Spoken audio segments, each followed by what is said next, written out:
É de morte, é de morrer de rir. O tal evangelho que reduz a salvação a um experimento social causou espanto e indignação em milhões de cristãos verdadeiros em nosso país.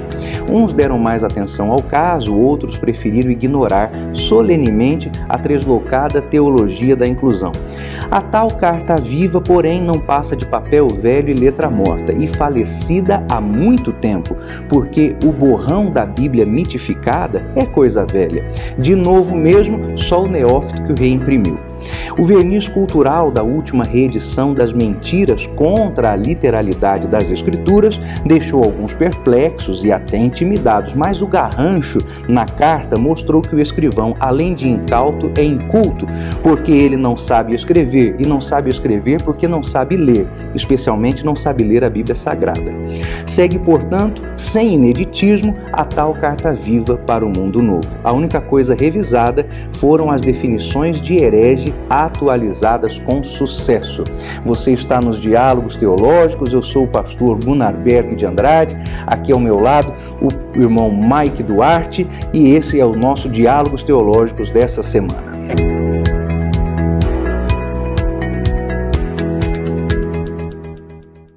Paz do Senhor. Paz do Senhor, pastor Gona, tudo bem? Graças a Deus. Paz do Senhor a todos que estão aí em casa. Meus irmãos, a paz do Senhor. O assunto dessa semana não podia ser outro. Vamos ter que falar a respeito da Bíblia Sagrada e a sua inerrância, a sua infalibilidade, a sua atualidade nunca desafiada, porque a Bíblia permanece para sempre. Vou começar pelo seguinte. Semana passada ou retrasada, não sei, eu disse para você assistir um filme chamado O Caminho da Fé. O Caminho da Fé. Isso. Depois, se alguém quiser assistir esse filme, é a história de um pastor de uma igreja negra nos Estados Unidos, pentecostal. Sim.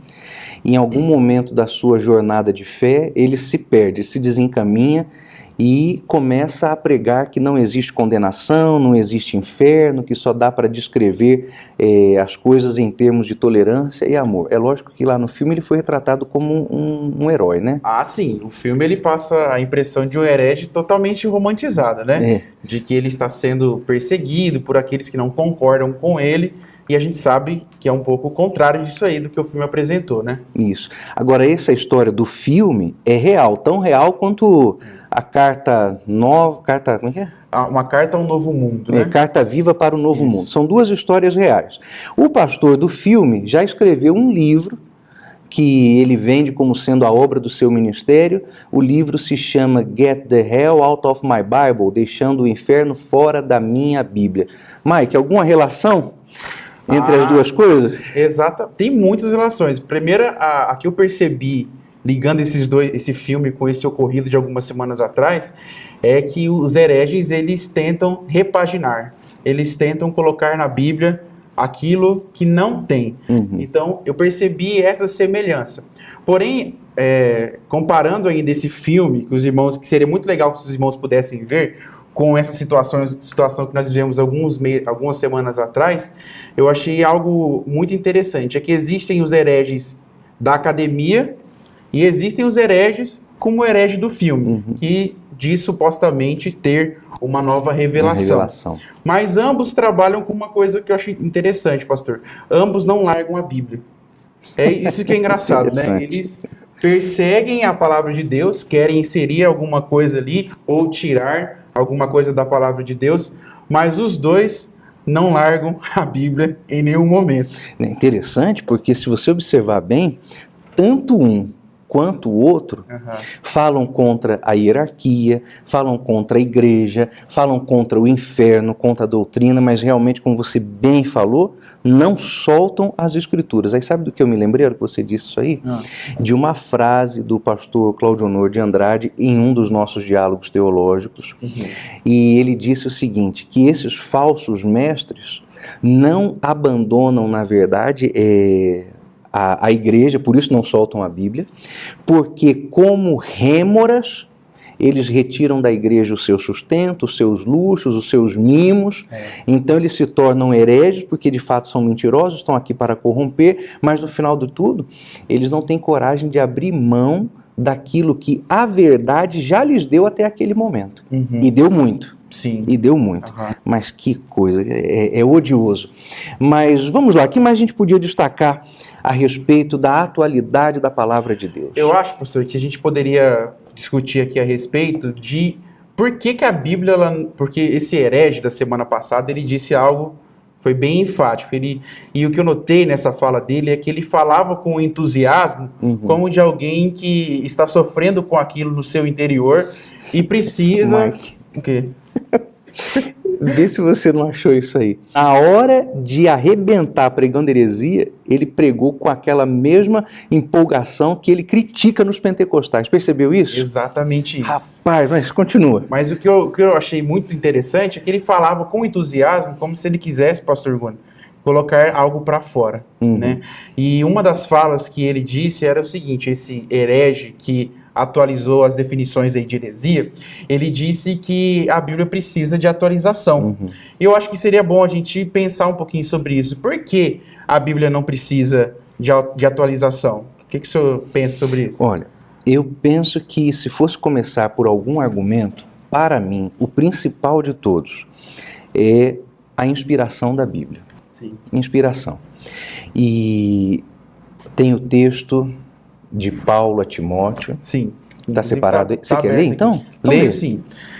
2 Timóteo, capítulo 3, versículo 16, diz assim: toda a escritura divinamente inspirada é proveitosa para ensinar, para redarguir, para corrigir, para instruir em justiça, para que o homem de Deus seja perfeito e perfeitamente instruído para toda boa obra. Então, para mim, de todas as qualidades que a Bíblia tem, a primeira que vai nos dizer sobre a sua atualidade, a sua permanência, o fato de que a Bíblia não pode ser desafiada. Agora, não pode porque simplesmente seria um erro desafiar. É porque é impossível desafiar. É porque a Bíblia é inspirada. Quando eu ensino sobre inspiração nas aulas, a ideia que eu quero que os alunos tenham é a seguinte. Você casa ano que vem. Sim. Então, esse exemplo para você só vai fazer sentido quando você casar no ano que vem. Tá. Mas o que acontece? De manhã, quando o esposo e a esposa acordam, eles estão no seu leito, no seu tálamo.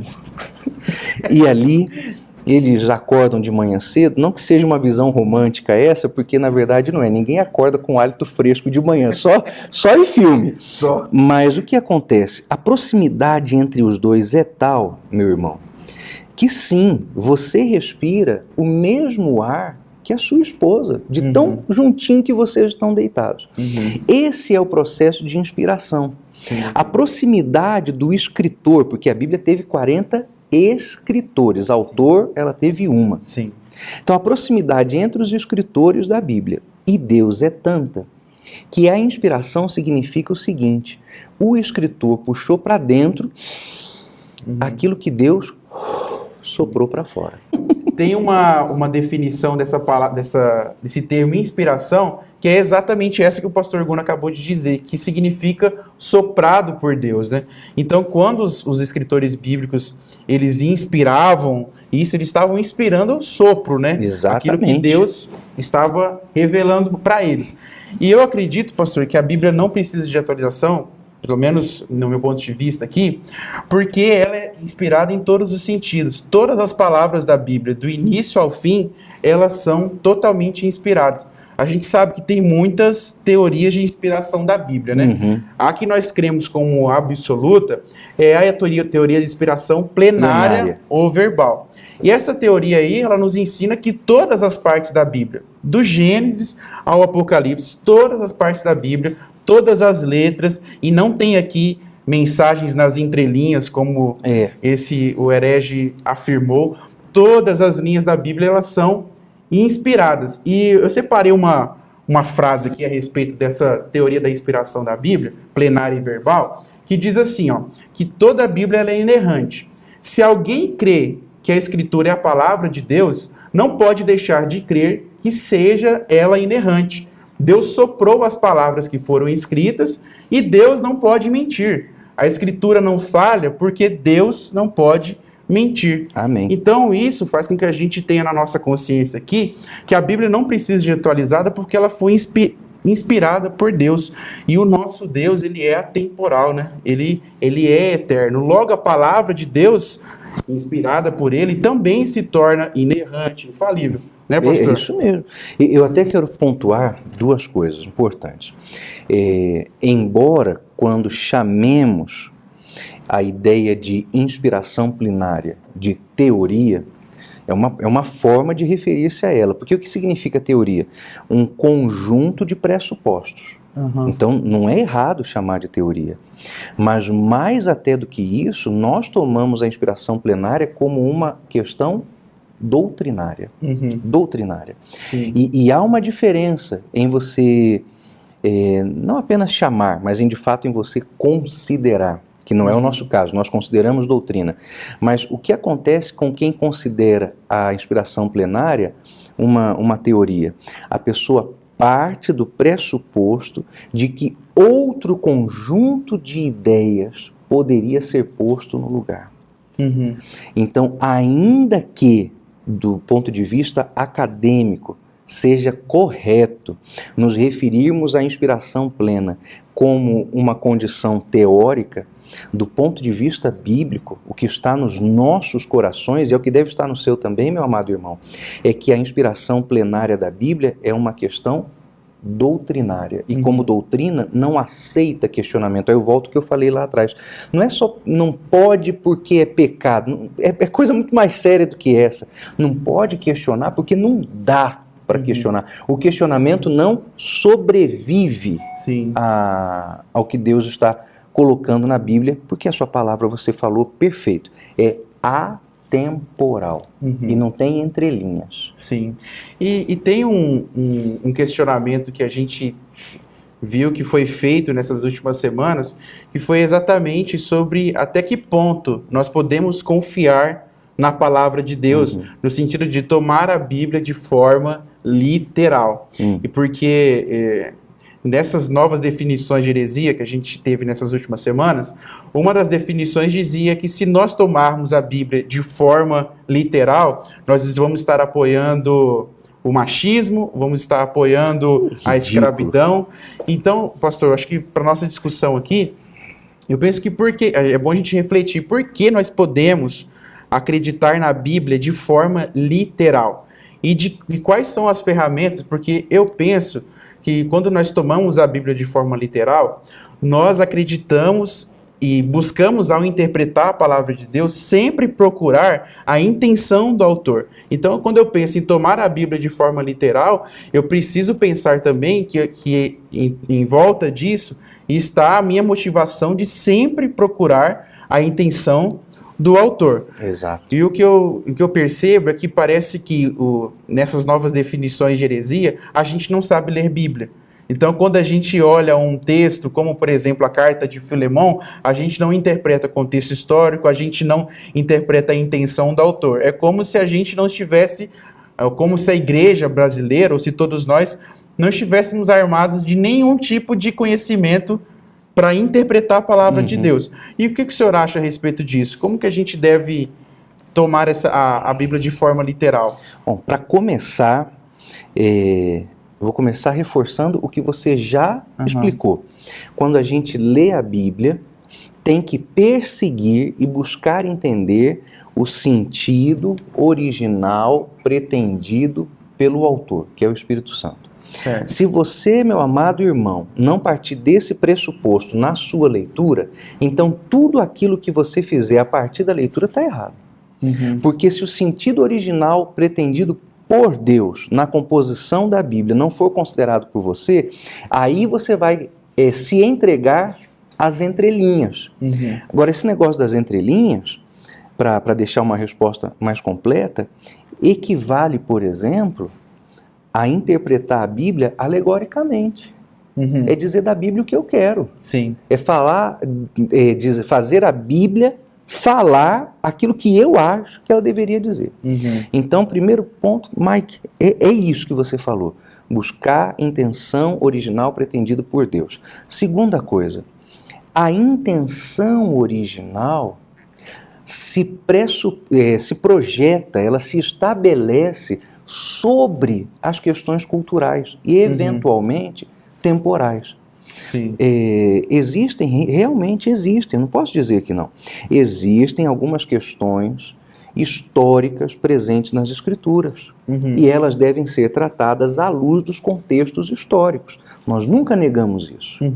Agora, eu não posso colocar dentro disso, que é contexto histórico, as coisas que são princípios e que não podem jamais ser relativizadas. Então, eu gosto de dar 2 exemplos, porque eu acho que um, às vezes, é cômico e ajuda a entender. E o segundo é muito presente no momento e ajuda a exemplificar bem corretamente. Certo. Tá, vamos começar pelo exemplo que é cômico. As pessoas às vezes falam, mas lá na Bíblia o povo tinha 2, 3 mulheres. Esse é um traço cultural. Sim, exatamente. Esse é um traço cultural. Nós não podemos ter 2 ou 3 mulheres mais.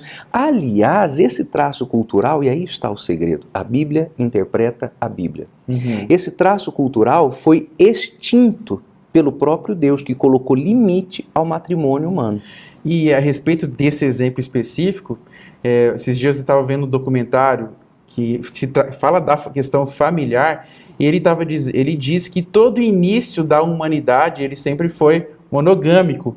E aqui está um princípio que a gente vê na palavra de Deus. Quando o Senhor criou Eva, a gente vê ali um princípio monogâmico. Quando a terra foi destruída no dilúvio, a gente vê ali o princípio monogâmico. Tem gente que até usa o exemplo de Jacó, mas a intenção de Jacó, o princípio que Jacó tinha recebido não era um princípio monogâmico, até porque quando ele espera por Raquel, é por Raquel que ele espera. Perfeito. Não é por uma outra esposa.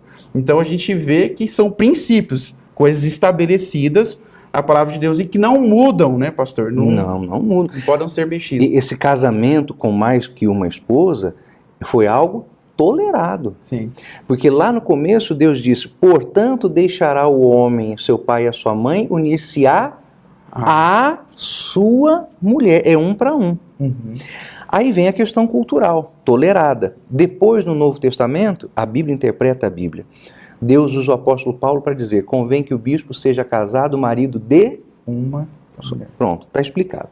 Agora vamos a algo que não é contextual ou cultural, é um princípio. Levítico 18, 21. Abre aí para nós. Levítico capítulo 18, verso 21. 18, 21. E da tua semente... é isso que está. 22. Com varão te não deitarás, como se fosse mulher. A abominação é diante do Senhor.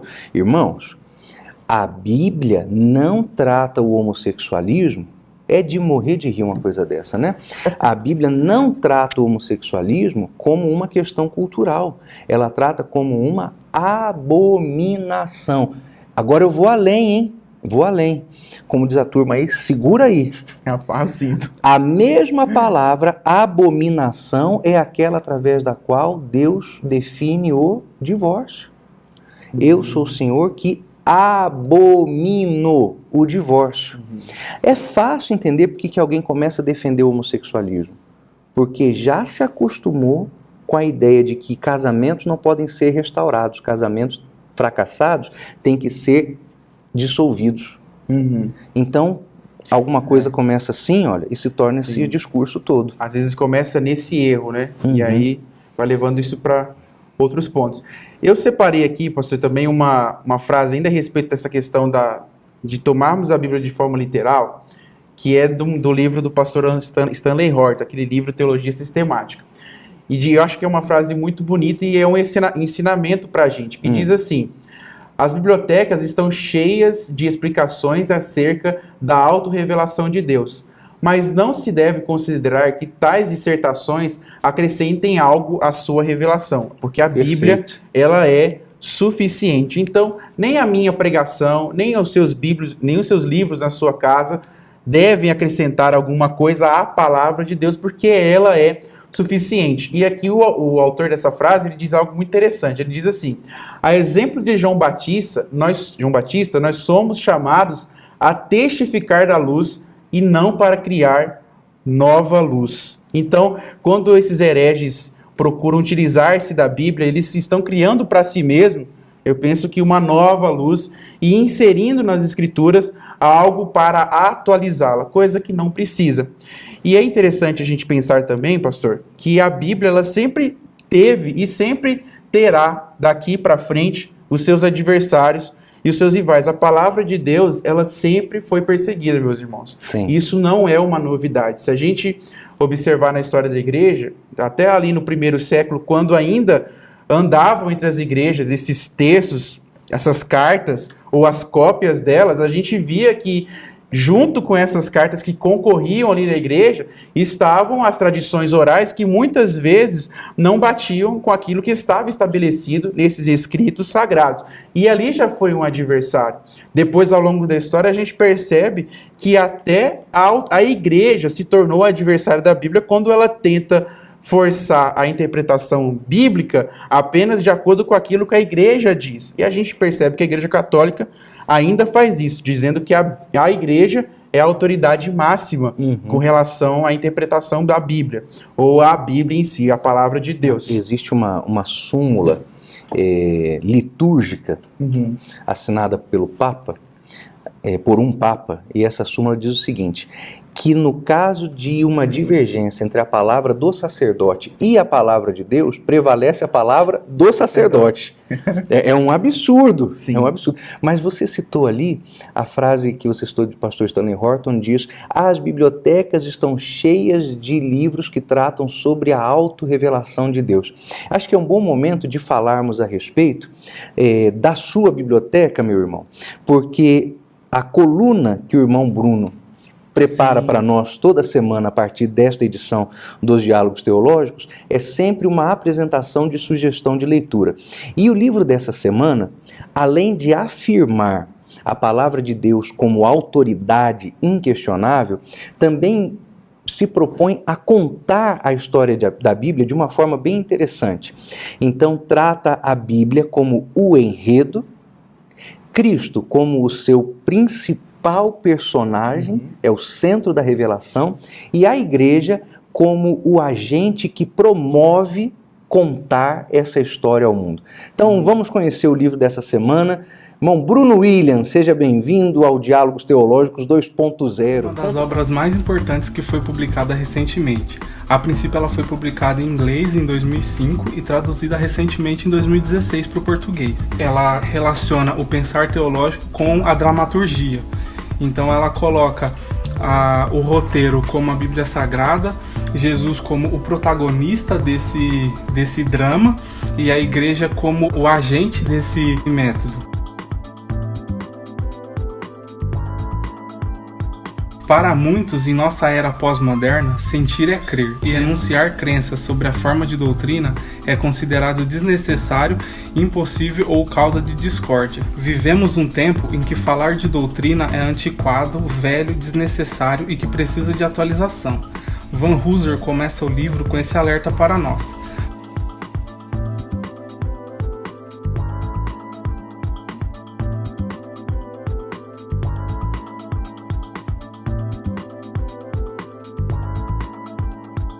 Van Hooser diz assim: o que a igreja tem a dizer e fazer com exclusividade não pode ser reduzido a filosofia ou política.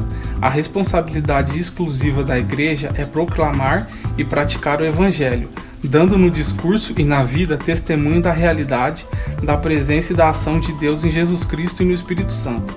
A responsabilidade exclusiva do teólogo é garantir que o discurso e a ação da igreja correspondem à palavra de Deus, regra de fé e prática do cristão. Teólogos que abandonam a doutrina em busca de abraçar os saberes políticos, ideológicos ou filosóficos, eles acabam transformando a igreja em megas corporações, onde os pastores são simplesmente gerentes e eles não conseguem fazer nenhuma diferença na sociedade, nem nos membros que frequentam essa igreja.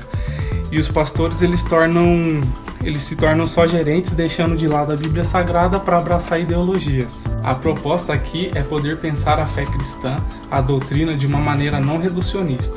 O cerne da investigação é viver a fé cristã, testemunhar o caminho que não reduz aos meros sentimentos, proposições da nossa cabeça ou experiência, mas um ajuste fino dessas coisas balizada pelo cânon bíblico. É um resgate do fazer teologia, do pensar teológico a partir das escrituras. É o sola escritura. Obrigado, irmão Bruno. Deus te abençoe por essa dica literária muito boa mesmo.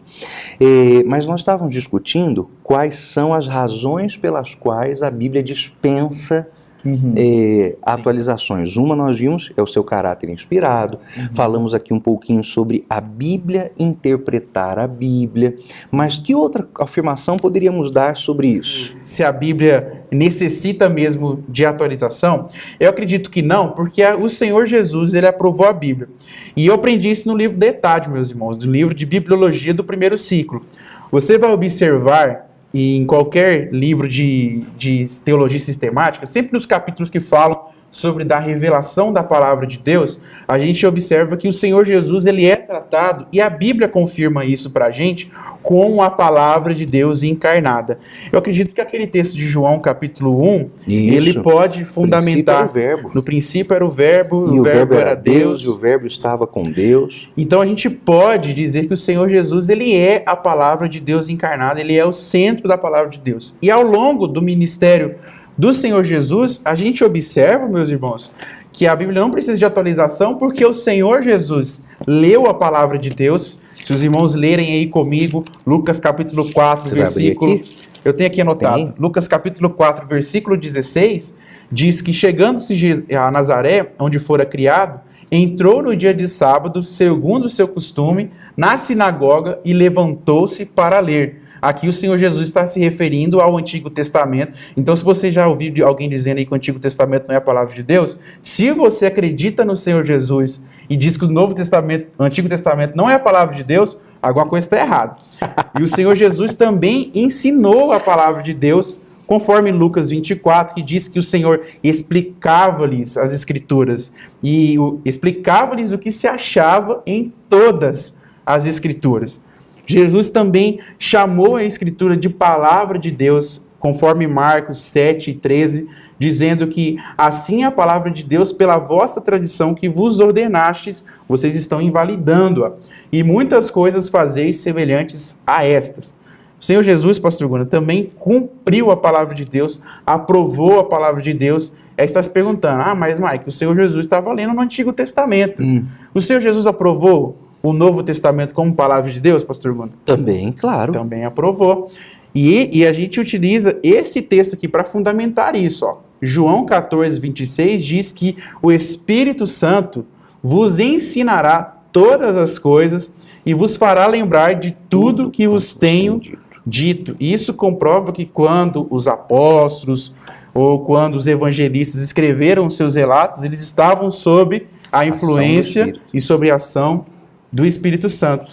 Então, o que eu penso a respeito disso é o seguinte: quando a gente acredita que a Bíblia precisa de atualização, não tem como a gente dizer que a Bíblia precisa de atualização e acreditar no Senhor Jesus, porque as duas coisas, os dois assuntos não podem estar separados. O Senhor Jesus, ele é o centro da Bíblia, né, pastor? Ele é o assunto principal. Aí você toca num ponto fundamental.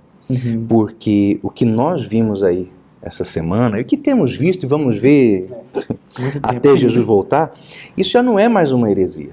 Esse já é um quadro clínico patológico de apostasia. Sim. Porque não se trata de alguém ler um versículo e explicar errado. Isso é heresia. Se trata de alguém desprezar a Cristo. Vamos ler esse texto de João 1, para fazer assim mais sentido no nosso coração, ficar mais claro a nossa mente, melhor dizendo. Ao invés de verbo, digamos palavra, né? Sim. No princípio era a palavra, e a palavra estava com Deus, e a palavra era Deus. E ele, que é Cristo, que é a própria palavra, no princípio com Deus. Todas as coisas foram feitas por ele, por Cristo, que é a palavra. E sem ele, Cristo, que é a palavra, nada do que foi feito se fez. Nele estava a vida, e a vida era a luz dos homens. E a luz resplandece nas trevas, e as trevas não a compreenderam. Quando alguém olha para o Antigo Testamento ou para o Novo Testamento e diz, não, isso aqui tem que ser atualizado, essa pessoa está em trevas. Isso, exatamente. Renunciou a Cristo, vive um estado de apostasia. Olha, meus irmãos, se você parar para ler a Bíblia assim, bem atentamente, você vai ver que o Novo Testamento confirma o Antigo Testamento. Por exemplo, o Senhor Jesus disse lá em Mateus 24, né? Quando virdes a profanação do santo lugar de que falou o profeta Daniel, quem lê entenda. Naquele momento Jesus está dizendo, tudo que Daniel falou está correto. Quando ele cita, este será o sinal que vos será dado, o sinal do profeta Jonas. Bom, tudo que Jonas falou e o livro de Jonas está correto. Exatamente. Quando ele cita Moisés, a lei e os profetas, acabou de validar Gênesis, Êxodo, Levítico, Número, acabou de validar os 4 profetas ou 5 livros dos profetas maiores, os 12 livros dos profetas menores. Então não tem como ler a Bíblia e desprezar o Antigo Testamento e chamar de questão cultural. É ridículo uma coisa dessa. É de matar. Exatamente. E, meus irmãos, o que eu acho interessante na palavra de Deus, para encerrar aqui a minha participação, pastor Guna, é que mesmo quando a gente vai para a palavra de Deus, não procurando extrair algo da palavra de Deus, porque somente os jovens, quando a gente vai para a palavra de Deus, a gente já pensa, o que o Senhor tem para mim hoje? E às vezes a gente lê a Bíblia e não tira nenhuma reflexão. Às vezes a gente lê a Bíblia e não tira algo de aplicação prática.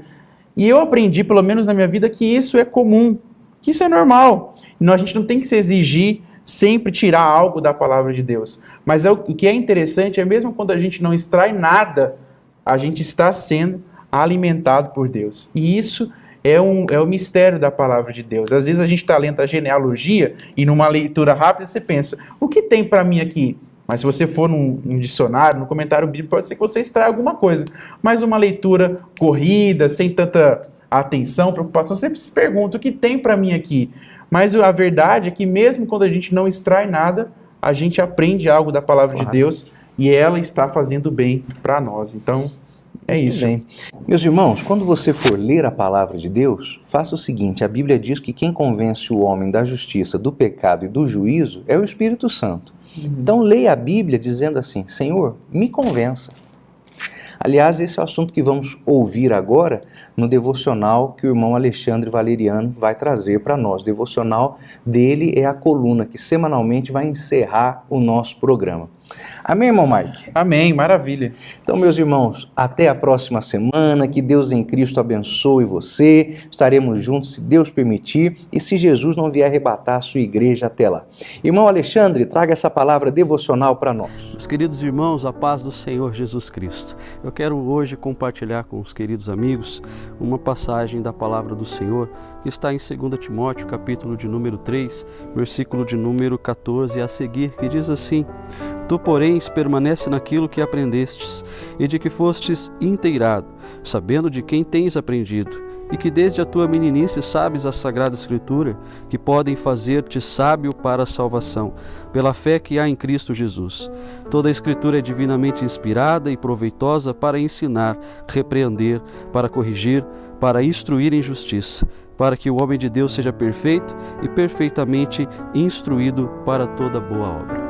Eu gostaria de, neste momento, não tentar convencer os irmãos de que esta palavra é fiel, de que esta palavra é verdadeira, de que ela é infalível, não contém erros. Não estou aqui para tentar te convencer que esta palavra é a palavra de Deus, porque seria tolice da minha parte tentar convencer aqueles cujos pais não querem ser convencidos. Como diz Salomão em seu provérbio, responder ao tolo segundo a sua tolice é se tornar como um deles. E não é isso que queremos fazer.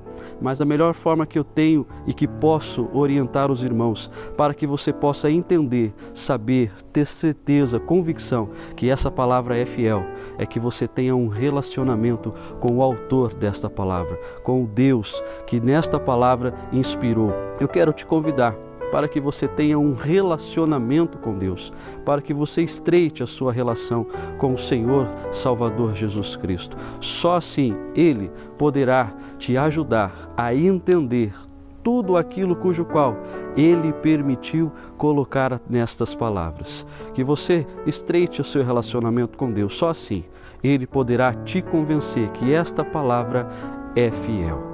De segunda forma, eu quero te pedir para que você venha meditá-la de dia e de noite com oração, com jejum, consagração.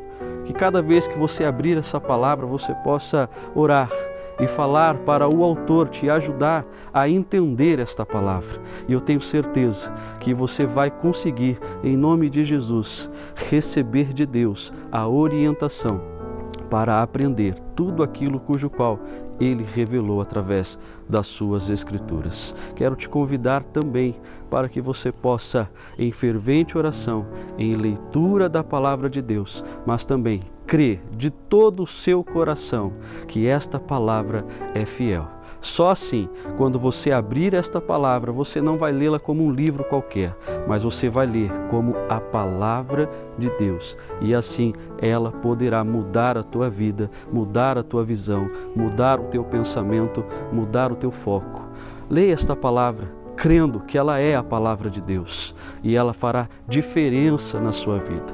Agora, àqueles cujos quais já foram influenciados por outras pessoas, outros doutores, dizendo que esta palavra não é fiel, dizendo que esta palavra ela contém erros e precisa ser atualizada.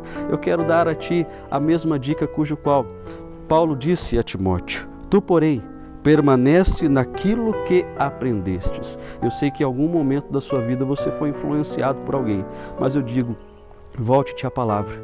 Volte-te à palavra.